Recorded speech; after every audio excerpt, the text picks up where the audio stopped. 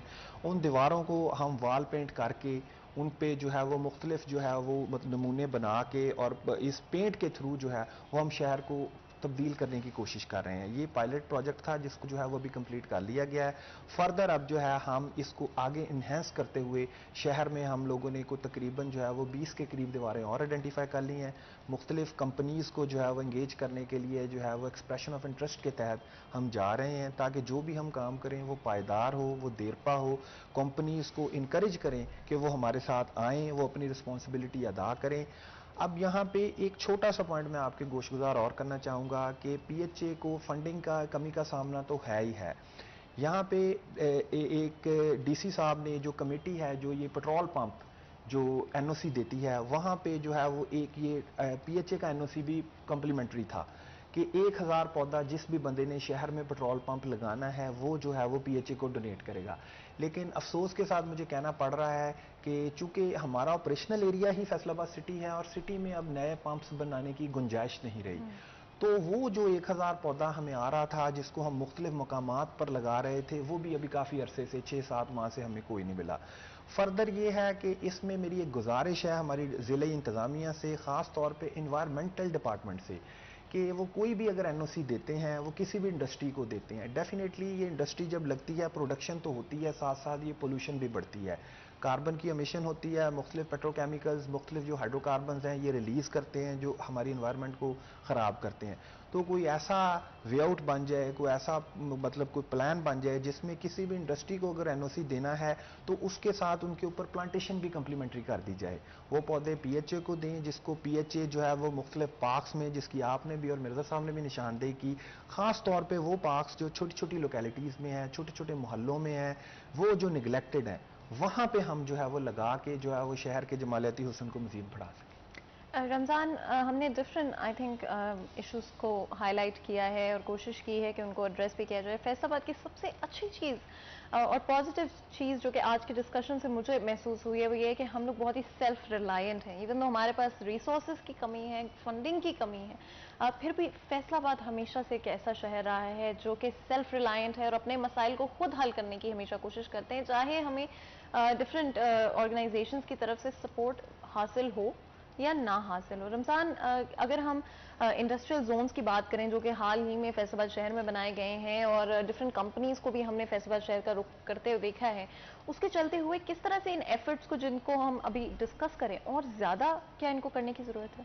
بالکل ایسا ہی ہے فاطمہ. اس میں یہ ہے کہ جس طرح ہم نے فیڈمک اور دیگر انڈسٹریل اسٹیٹس جو ہیں وہ ڈیولپ کی ہیں، اور نو ڈاؤٹ اگر ہم فیصل آباد کی نہر کی بات کر لیں تو لاہور سے آنے والے لوگ اس بات کا بخوبی جو ہے وہ اظہار کرتے ہیں کہ یہ فیصل آباد کی نہر جو ہے وہ لاہور کی نہر سے بہت خوبصورت ہے، اور اسی طرح اس جیسی نہر جو ہے وہ شاید ہی پاکستان کے کسی کونے میں ہمیں جو ہے وہ میسر آئے. اتنی خوبصورت ہے اس کو مزید، اور اس میں بہت بڑا کردار جو ہے وہ فیصل آباد کے صنعت کاروں کا ہے.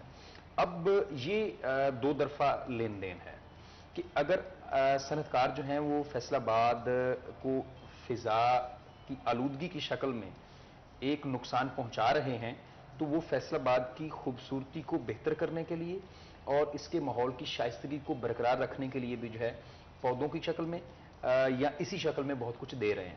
تو جس طرح ہماری ارد گرد انڈسٹریل اسٹیٹ جو ہیں وہ ڈیولپ ہوئی ہیں، تو صنعت کاروں کے تعاون سے ضروری ہے کہ وہاں پر ارد گرد اربن فارسٹنگ جو ہو، اربن فارسٹنگ یا جسے ہم میاں واکی فارسٹ کہہ دیتے ہیں.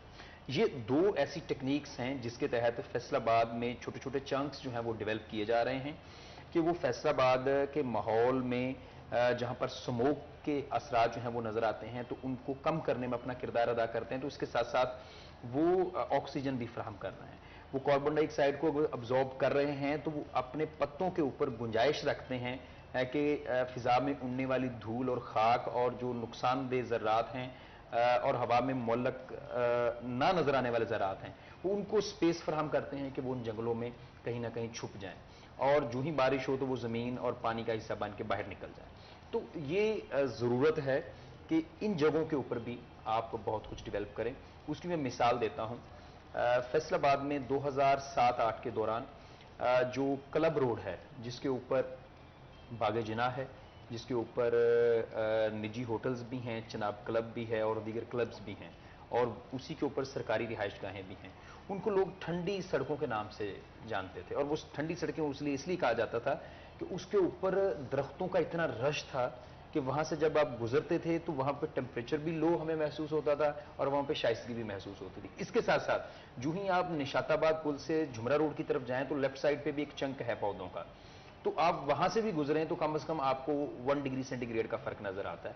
تو یہ ایک واضح علامت ہے کہ جب آپ پودے لگائیں گے ٹمپریچر کو آپ کنٹرول کریں گے، ماحولیاتی شائستگی ملے گی، اور فیصل آباد کے صنعت کاروں کے اوپر جو اس شہر کا قرض ہے، اس قوم کا قرض ہے، وہ بھی فیصل آباد کے صنعت کار جو ہیں وہ اس کو اس شکل میں اتار سکتے ہیں. لیکن پی ایچ اے کا کردار اس میں اور بڑھ جاتا ہے. جس طرح انہوں نے بات کی کہ اگر پیٹرول پمپس جو ہیں وہ لگتے ہیں 1000 پودا جو ہے وہ یا 500 پودا ڈونیٹ کر رہے تھے، اب اس میں بریک آ چکی ہے.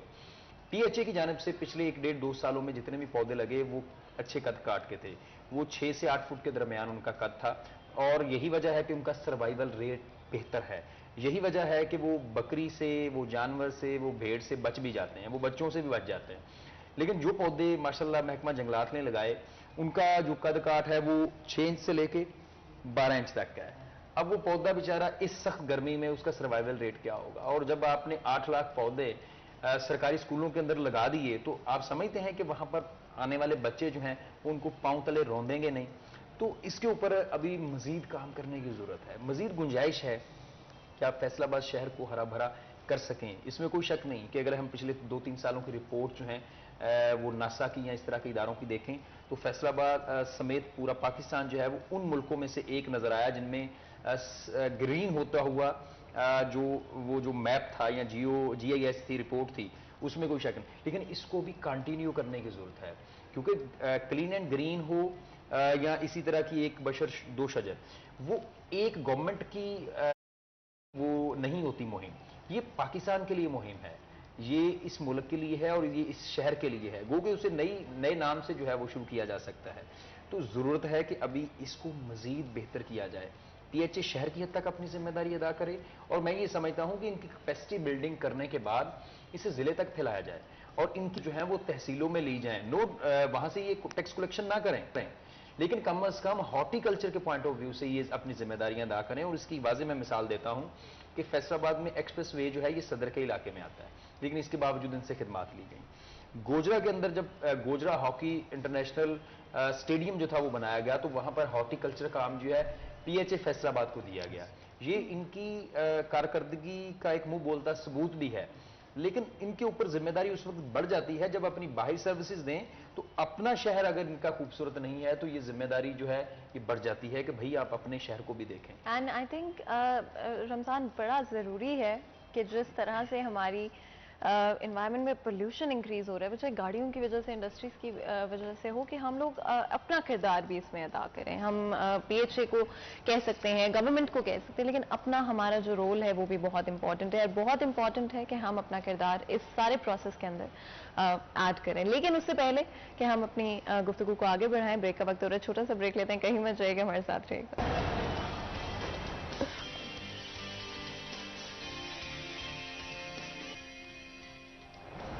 Welcome back. سٹی ایٹ 10 میں ایک دفعہ پھر آپ کو خوش آمدید کہتے ہیں. آپ کو پتہ ہے بریک میں جانے سے پہلے آج پی ایچ اے کے حوالے سے گفتگو کر رہے تھے، اور at the end of the day کسی بھی آرگنائزیشن کے لیے ضروری ہے کہ وہ obviously اپنی ڈیوٹیز کو بھی سر انجام دے سکتی ہو، لیکن جو لوگ اس آرگنائزیشن میں کام کرتے ہیں اپنی ڈیوٹی کو پوری رسپانسبلٹی کے ساتھ لیتے ہیں، چاہے فنڈنگ کی کمی ہوتی ہے، ریسورسز کی کمی ہوتی ہے، ورک فورس کی کمی ہوتی ہے، یا اور بہت سارے ڈفرینٹ ایشوز بھی ان کو فیس کرنے پڑتے ہیں، لیکن ڈسپائٹ اٹ آل وہ کئی دفعہ اپنی فیملی کے ساتھ جو ان کا وقت ہے اس کو بھی سیکریفائز کرتے ہیں، اپنی زندگی میں بہت سارے کمپرومائزز کرتے ہیں تاکہ آپ کی اور میری زندگی کو آسان بنا سکتے ہوں، اور اپنی جو رسپانسبلٹیز ہیں، اپنی جو ڈیوٹیز ہیں ان کو پوری طرح سے نبھا سکتے ہوں.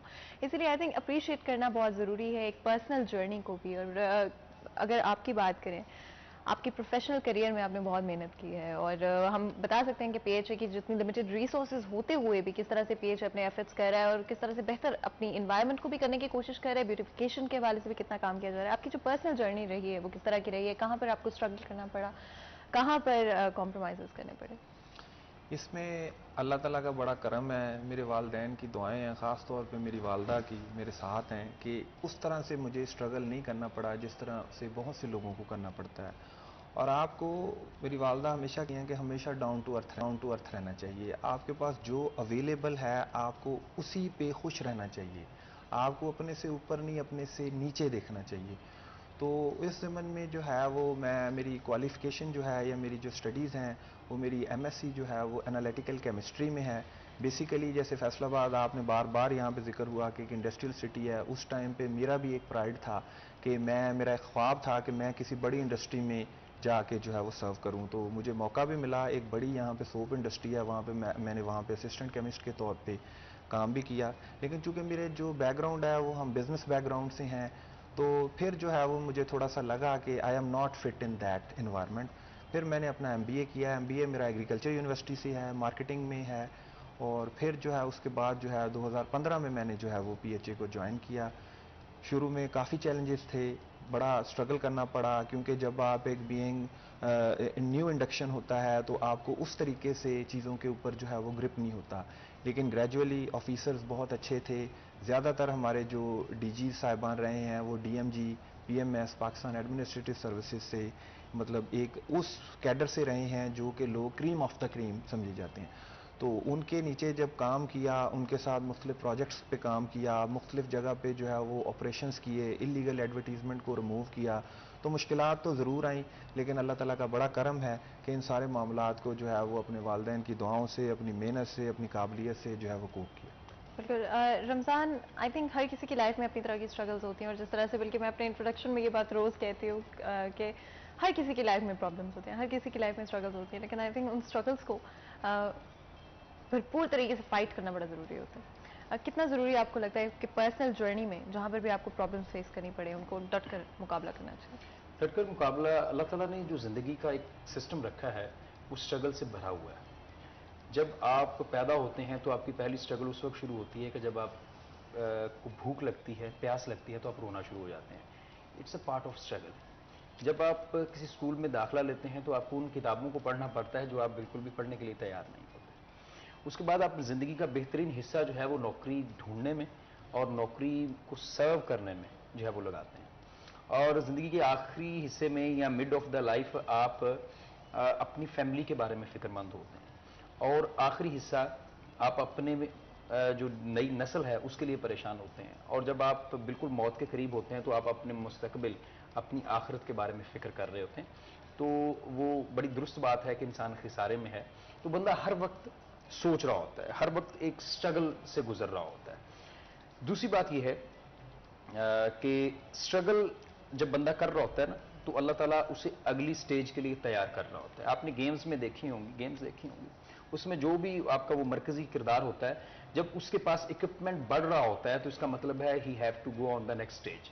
تو یہی ہوتا ہے کہ اللہ تعالیٰ ہر مرحلے پہ، ہر لمحے اسے آنے والے کام کے لیے تیار کر رہا ہوتا ہے. اور جب وہ اس کے لیے بالکل تیار ہو جاتا ہے تو پھر وہ اگلی سٹیج پہ چلا جاتا ہے. بالکل ایسے ہی سمجھ لیں، جب ایک اسسٹنٹ ڈائریکٹر ہے، جب وہ اس قابل ہو جاتا ہے کہ اب اسے he must be deputy director, تو وہ ڈپٹی ڈائریکٹر کی سیٹ پہ ہوتا ہے، اور اس کے بعد پھر وہ ڈائریکٹر ہوتا ہے. اور اس کے بعد اگر اس کی اور کوئی پروموشن کی لائن ہے تو وہ وہاں پہ چلا جاتا ہے. تو یہ پارٹ آف لائف ہے، اور اس میں ایسا ہوتا ہے کہ آپ چیزیں ایڈ کرتے جاتے ہیں اپنی شخصیت کے اندر، اور آپ اگلی سیٹ کے لیے جو ہے وہ ایلیجیبل ہو جاتے ہیں. اینڈ وداؤٹ اے ڈاؤٹ آپ نے بہت ریلیٹیبل بات کی رمضان کے. آئی تھنک ہم سب اس پروسیس میں ہوتے ہیں جہاں پہ اگلی اسٹیج کے لیے تیار ہوتے ہیں. ایک اسٹیج کے آپ کو لگتا ہے اچھا اب مجھے پتہ چل گیا میں نے کیا کرنا ہے، اینڈ دین اللہ میاں آپ کو اگلی اسٹیج پہ پہنچا دیتے ہیں اور آپ کو پھر سے دوبارہ سے زیرو سے شروع کرنا پڑ جاتا ہے. آپ کو کیا لگتا ہے اس حوالے سے؟ اور یہ تو پروفیشنل لائف کے حوالے سے تھوڑی بات چیت ہوگی، لیکن پرسنل لائف میں کون ہے آپ کی فیملی میں، اور سب سے زیادہ دل کی اگر بات کرنی ہو تو کس سے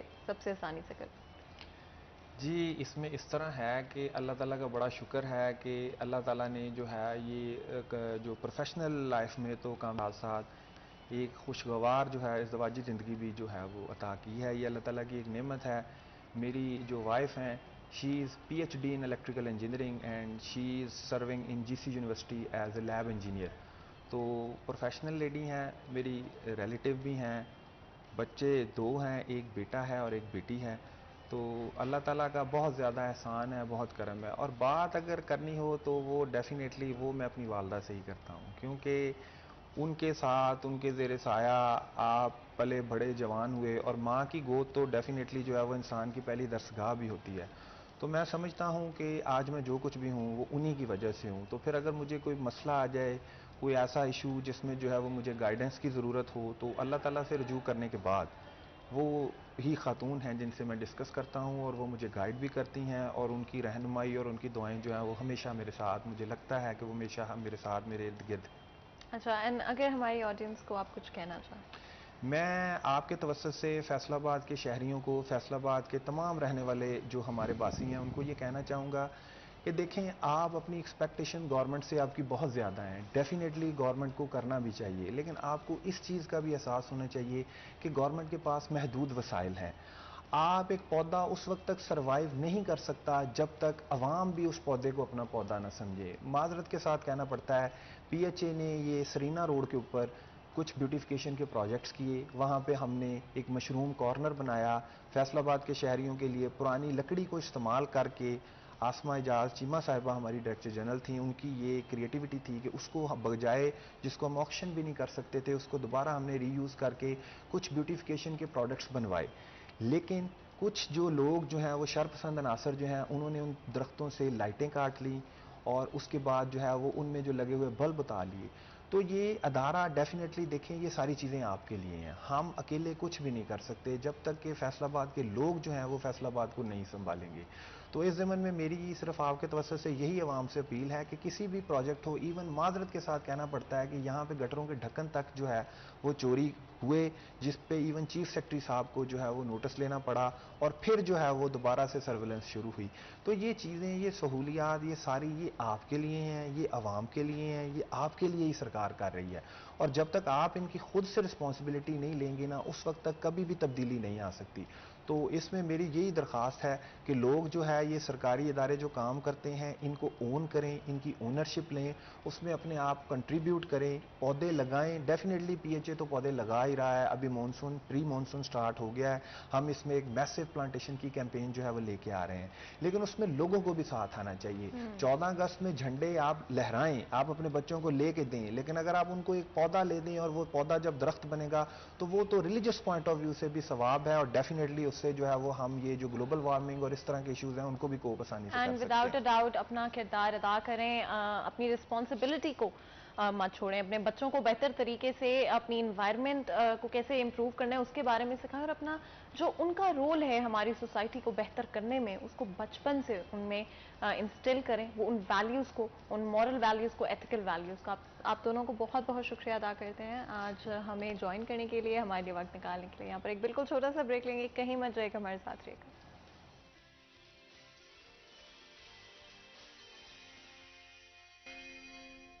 ویلکم بیک. سیریس 10 میں ایک دفعہ پھر آپ کو خوش آمدید کہتے ہیں. آج جمعے کے دن ہماری کوشش ہے, ہمیشہ سے رہی ہے ہر جمعے کے دن, کہ کوئی نہ کوئی آپ کو پازیٹیو چیزیں ہمارے مذہب کے حوالے سے ضرور بتا سکیں, ڈسکس کر سکیں, اور نہ صرف اس سے ہم ایک بہتر انسان بن سکیں بلکہ بہتر مسلمان بھی بن سکیں. اینڈ آف کورس آج کی دنیا میں جہاں پر وقت کچھ اس طرح کا ہو گیا ہے کہ شاید ہمارے پاس مصروفیت بھی بہت ہوتی ہے, کمپلیکیٹڈ ہے زندگی آج کی, اگر ہم جنرلی بات کرتے ہیں, ایک طرح سے آسان بھی ہے, لیکن ڈسٹریکشنز اور آپشنز اتنے زیادہ ہو گئے ہیں کہ ہمیں خود ہی پتہ نہیں چلتا کہ آخر ہم کس چیز پر فوکس کرنا چاہتے ہیں. ہمارا مذہب ایک کمپلیٹ مذہب بھی ہے, لیکن اسی کے ساتھ ساتھ ایک وے آف لائف بھی ہے. آئی تھنک ہم سب اسٹرگل کرتے ہیں زندگی میں اپنا پرپز ڈھونڈنے کے لیے, اپنا مقصد ڈھونڈنے کے لیے, لیکن کبھی اس چیز کا خیال نہیں کر پاتے کہ ایکچولی میں ہمارے پاس ہر جواب موجود ہے. ہمارے مذہب کو اگر ہم اسٹڈی کریں, سیکھنے کی کوشش کریں, ہمارے پیارے نبی صلی اللہ علیہ وسلم کی زندگی سے اگر ہم سیکھنے کی کوشش کریں, تو نہ صرف ہمیں اپنی روزمرہ کی زندگی کس طرح سے گزارنی یہ بھی سمجھ آ جائے گا, لیکن سب اسٹرگلز میں کس طرح سے ہم نے آگے نکلنا ہے یہ بھی ہم سمجھنے لگیں گے, اور ڈیفیکلٹ سچویشنز کو کیسے ہینڈل کرنا ہے, صحیح غلط میں فرق کیسے کرنا ہے, یہ بھی ہم بڑے آرام سے سیکھ پائیں گے. آج ہماری کوشش ہوگی کہ صبر کے حوالے سے بات کریں. آج کی سوسائٹی میں آئی تھنک پیشنس ہم سب میں بہت کم ہو گیا ہے. ہم سب چاہتے ہیں کہ جلدی جلدی ہو جائے سارا کچھ. اچیومنٹس ہوں تو وہ بھی جلدی ہو جائیں, کوئی تکلیف ہو تو وہ بھی جلدی سے ختم ہو جائے. تو ہم سب چاہتے ہیں کہ بس جلدی سے ہمارے سب کام ہو جائیں. لیکن at the end of the day ہمارا مذہب ہمیں صبر کرنا سکھاتا ہے, ہمیں اپنی پیس پر چلنا سکھاتا ہے. تو آج ہماری کوشش ہوگی کہ صبر کی اہمیت کے حوالے سے بات کریں, قرآن اینڈ سنہ کی روشنی میں کس طرح سے ہم اپنی زندگی میں ڈفرینٹ ایسپیکٹس میں صبر لا سکتے ہیں. ہمارے ساتھ بہت ہی خاص مہمان آج اس ڈسکشن کے لیے موجود ہوں گے. میں جلدی سے آپ کو انٹروڈکشن کرا دیتی ہوں. ہمارے ساتھ علامہ طاہر عباسی صاحب موجود ہیں جو کہ اسلامک اسکالر ہیں. آپ کو ویلکم کرتے ہیں شو میں. بہت بہت شکریہ ہمارے شو کے لیے وقت نکالنے کے لیے. اگر ہم صبر کی اہمیت کے حوالے سے بات کریں تو ضرور بتائے گا کہ قرآن کی روشنی میں, سنہ کی روشنی میں ہمیں کیا سکھایا گیا ہے؟ الحمدللہ الذی ہدانا الی صراط مستقیم والصلاة والسلام علی سید الانبیاء والمرسلین. اللہ رب العالمین نے قرآن کریم میں 90 مقامات پر صبر کا ذکر کیا ہے. تقریباً قرآن کریم میں 90 مقامات ایسے ہیں جہاں پر اللہ تعالیٰ نے صبر کا ذکر فرمایا ہے. صبر کی اہمیت شریعت محمدیہ صلی اللہ علیہ وسلم میں بہت زیادہ ہے. تقریباً یہ صبر والی صفت اللہ نے ہر نبی میں رکھی ہے. جتنے بھی انبیاء تھے وہ سارے کے سارے صبر کرنے والے تھے, اور جتنے بھی انبیاء ہیں انہوں نے عملی زندگی میں صبر کر کے اس کا ایک نمونہ بتایا ہے. نبی کریم صلی اللہ علیہ وسلم کی جو مکی زندگی ہے اس میں صبر ہی صبر ہے. اس کے بعد اللہ رب العالمین نے قرآن کریم میں جو پیغام محبت دیا ہے صبر کرنے والوں کے لیے, کہ اللہ رب العالمین نے فرمایا واللہ یحب الصابرین, کہ صبر کرنے والوں کو اللہ اپنا محبوب بنا لیتا ہے. صبر کرنے والوں سے اللہ محبت کرتا ہے. صبر کرنے والوں کو, جس کو اللہ کی محبت مل گئی نا, اس کو اللہ کا فضل بھی مل گیا, اللہ کا کرم بھی مل گیا, اللہ کی عنایت بھی مل گئی. تو جب انسان صبر کی انتہا کر دیتا ہے تو عرش والا رب اجر کی انتہا کر دیتا ہے. جبکہ بندہ صبر کی انتہا کرتا ہے, صبر کا جو معنی ہے وہ ہے برداشت کرنا, وہ ہے تحمل مزاجی, وہ ہے روک لینا, اپنے آپ کو قابو کرنا. اور صبر کے بارے میں نبی کریم صلی اللہ علیہ وسلم نے ارشاد فرمایا کہ جو بندہ دنیاوی تکالیف پر صبر کرے گا, دنیاوی جو مصائب ہیں, تکالیف ہیں, پریشانیاں ہیں, رنج و علم ہیں, ان پہ صبر کرے گا, تو اس صبر کرنے والے کو کل قیامت والے دن عرش والا رب جب کوئی سایہ نہیں ہوگا, اللہ صبر کرنے والوں کو عرش کے سائے کے نیچے جگہ عطا فرمائے گا. یہ صبر کی جو ہے وہ صبر والوں کے فضائل ہیں. نبی کریم صلی اللہ علیہ وسلم نے صبر اتنا سکھایا کہ مکہ والوں نے اللہ کے نبی کو ایک دفعہ پتھر مارے. مشرکین مکہ نے بڑا ستایا, ظلم کیا, پتھر مارے. حضرت حمزہ رضی اللہ تعالی عنہ جو حضور نبی کریم صلی اللہ علیہ وسلم کے سکے چچا ہیں, انہوں نے دیکھا کہ میرے بھتیجے محمد صلی اللہ علیہ وسلم کے سر میں پتھر لگا ہے اور خون بہ رہا ہے. تو وہ چونکہ حضور علیہ الصلوۃ والسلام کے سکے چچا تھے, برداشت نہیں کر سکے, اپنی جو ہے وہ تلوار نکالی اور کہا کہ جس نے پتھر مارا ہے میں ابھی جا کر اس سے بدلہ لیتا ہوں. نبی کریم صلی اللہ علیہ وسلم نے اپنے چچا حضرت حمزہ کا دامن پکڑ لیا, ان کے کپڑے پکڑ لیے اور کہا چچا مت جائیے, مت بدلہ لیجئے. اگر میں محمد صلی اللہ علیہ وسلم یا میرے گھرانے والوں نے بدلہ لینا شروع کر دیا تو اس امت کو معاف کرنا کون سکھائے گا؟ اگر میں محمد صلی اللہ علیہ وسلم یا میرے گھرانے والوں نے بدلہ لینا شروع کر دیا تو اس امت کو معاف کرنا کون سکھائے گا؟ تو نبی کریم صلی اللہ علیہ وسلم نے اپنی زندگی میں ہر ایک مقام پر, ہر ایک موڑ پر صبر کا درس دیا, صبر کی اہمیت بتائی اور صبر کے بارے میں خوشخبریاں سنائیں. اللہ تو رب العالمین فرما رہا ہے قرآن کریم میں وبشر الصابرین, صبر کرنے والوں کے لیے خوشخبریاں ہیں, دنیا کے اندر بھی, جنت کے اندر بھی. بلکہ میں تو یہاں پڑھ رہا تھا امام جعفر صادق کی جو ہے وہ حوالے سے امام جعفر صادق چونکہ آل نبی ہیں، اولاد علی ہیں، اہل بیت اطہار میں سے ہیں، وہ صبر کی اہمیت کو یوں بیان فرماتے ہیں چونکہ جو حالات انہوں نے دیکھے نا کربلا کے بعد اور انہوں نے جو حالات دیکھے تو ان کا صبر تو پھر بہت معنی رکھتا ہے۔ امام جعفر صادق فرماتے ہیں کہ جس طرح جسم میں سر کی اہمیت ہے، اگر بندے کا سر نہ ہو تو پھر وہ ہاتھ پاؤں یہ چیزیں کوئی معنی نہیں رکھتی۔ فرمایا جس طرح جسم میں سر کی اہمیت ہے اسی طرح اسلام اور ایمان میں صبر کی اہمیت ہے۔ جس طرح جسم سر کے ساتھ مکمل ہوتا ہے اسی طرح ایمان اور اسلام صبر کے ساتھ مکمل ہوتا ہے، صبر کے ساتھ مکمل ہوتا ہے۔ امام زین العابدین کے بارے میں آتا ہے، یہ وہ امام زین العابدین ہیں جو کربلا میں ایک ہی آل رسول کا فرد بچا تھا۔ تو یہ جب مدینہ پاک واپس آئے تو اپنی بڑی عمر کو پہنچے تو کئی لوگ وہ جو کربلا میں ان کے خلاف لڑنے والے تھے ان کے سامنے گزرتے بیٹھتے گزرتے، تو کسی کی نے کہا جی کہ آپ یہ لوگ آپ کی مجلس میں بیٹھتے ہیں تو آپ نے کبھی کوئی ان کے گلہ نہیں کیا، شکوہ نہیں کیا، کبھی ان کو وہ پرانی باتیں دہرائی نہیں؟ تو انہوں نے آگے سے فرمایا کہ ہم نے صبر کرنا اپنے نانا محمد پاک سے سیکھا ہے صلی اللہ علیہ وسلم۔ تو صبر انسانی زندگی میں جو کامیابی ہے اس کی ضمانت ہے۔ اور آپ دیکھیں نا، آپ جتنے بھی نیک اعمال کریں گے، نماز پڑھنے پر نیکیاں ملتی ہیں، روزہ رکھنے پر نیکیاں ملتی ہیں، حج کرنے پر نیکیاں ملتی ہیں، کسی بندے کے پاس استطاعت ہے زکوٰۃ دیتا ہے تو اس کو نیکیاں ملتی ہیں، کوئی بندہ صدقہ خیرات کرتا ہے تو اس کو نیکیاں ملتی ہیں، مگر صبر وہ عبادت ہے کہ جو بندہ صبر کرتا ہے اس کو نیکی نہیں ملتی، اس کو ان اللہ مع الصابرین، اس کو اللہ خود مل جاتا ہے۔ اللہ کہتا ہے میں صبر کرنے والوں کے ساتھ ہوں۔ اور مولا علی بن ابی طالب نے فرمایا رضی اللہ تعالی عنہ کہ صبر کرنے والوں کو کبھی کمزور نہ سمجھنا، صبر کرنے والوں کو کبھی کمزور نہ سمجھنا۔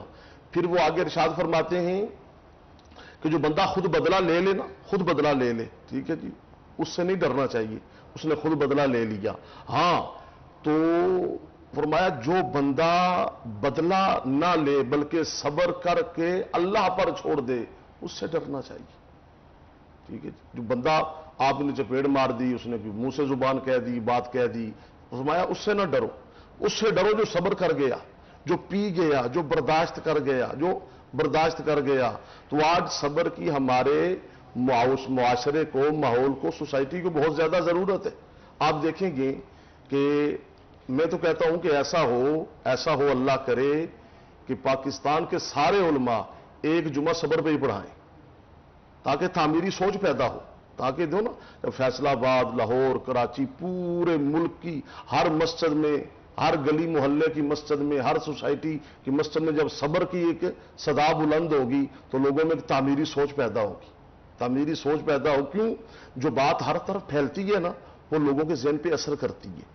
تو صبر کی اہمیت یہ ہے، نبی کریم صلی اللہ علیہ وسلم کے پاس جب کوئی بندہ کلمہ پڑھنے آتا تو وہ کہتا اللہ کے نبی مجھے کلمہ تو پڑھ لیا میں نے، لا الہ الا اللہ محمد الرسول اللہ، اب میں نے کلمہ تو پڑھ لیا، تو اب مجھے کوئی آپ وصیت فرمائیے۔ تو نبی علیہ الصلوۃ والسلام اسے یہ بتاتے بھائی کلمہ پڑھنے کے بعد مشکلات بھی آئیں گی، مصیبتیں بھی آئیں گی، تکالیف بھی آئیں گی، چاہے وہ کسی کی طرف سے ہو چاہے وہ اللہ کی طرف سے آزمائش ہو، بیماری آ گئی، تکالیف آ گئی، تو اس پر تم نے کیا کرنا ہے؟ تم نے صبر کرنا ہے۔ اکثر ہم کہتے ہیں نا کہ اللہ تعالیٰ آپ کو صبر جمیل عطا فرمائے۔ صبر جمیل وہ جس میں کوئی گلہ نہیں ہے، کوئی شکوہ نہیں ہے، کوئی فوت ہو گیا، دنیا کے اندر کتنے پیارے رشتے ہیں، ماں کا رشتہ کتنا پیارا ہے، باپ کا رشتہ کتنا پیارا ہے۔ اچھا اللہ رب العالمین نے یہاں ہمیں کیا بتایا قرآن کریم میں کہ انا للہ، کہ ہم بھی اللہ کی ملکیت ہیں، وَإِنَّا إِلَيْهِ راجعون، اور ہم نے بھی اسی کی طرف جانا ہے۔ یعنی اگر جب کسی مرنے والے کو کسی کی والدہ، والد یا کوئی عزیز فوت ہو جائے اس کو ہم تسلی کے لیے کہتے ہیں انا للہ وَإِنَّا إِلَيْهِ راجعون، تو اس کا معنی ترجمہ اتنا پیارا ہے کہ انا للہ، ہم اللہ ہی کے لیے ہیں، ہم اللہ کی ملکیت ہیں، ہمارا کچھ نہیں ہے۔